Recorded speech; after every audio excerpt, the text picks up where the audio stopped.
अंचलनामा में आप सभी का स्वागत है।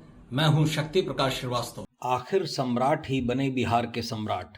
बिहार में दशकों तक मुख्यमंत्री रहे जेडीयू सुप्रीमो नीतीश कुमार ने जब से राज्यसभा जाने का निर्णय लिया था, तभी से यह तय हो गया था कि बिहार में इस बार बीजेपी का मुख्यमंत्री बनेगा। लेकिन यह तय नहीं हो पा रहा था कि वो कौन होगा। हालांकि दावेदारों में सम्राट चौधरी की दावेदारी पहले दिन से ही बहुत प्रबल थी, लेकिन बीजेपी हाईकमान के राज्यों में मुख्यमंत्री चयन के आधार को देखते हुए शंका होती थी कि संभव है अचानक कोई नया न प्रकट हो जाए। बहरहाल जैसी उम्मीद थी और जो वाकई समर्थ दावेदार था, यानी सम्राट चौधरी को ही जिम्मेदारी मिली और सम्राट पहली बार राज्य में बीजेपी के मुख्यमंत्री बने।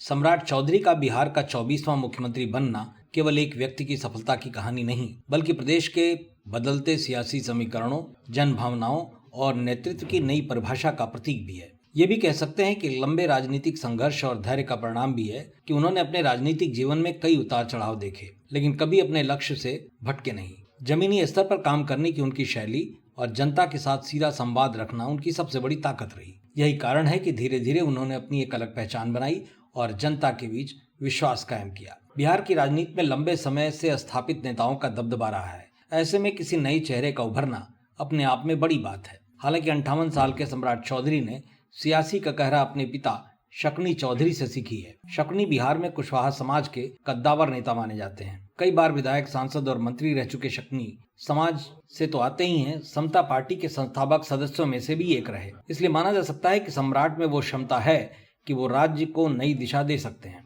बतौर राज्य के गृह मंत्री उन्होंने बीते दिनों प्रदेशवासियों को अपनी क्षमता का एहसास भी कराया था। वो एक ऐसे नेता हैं जो विकास, पारदर्शिता और सुशासन को प्राथमिकता देते हैं। मुख्यमंत्री बनने के बाद अब उनके सामने असली परीक्षा शुरू हो रही है। बिहार जैसे बड़े और जटिल राज्य को संभालना आसान नहीं है।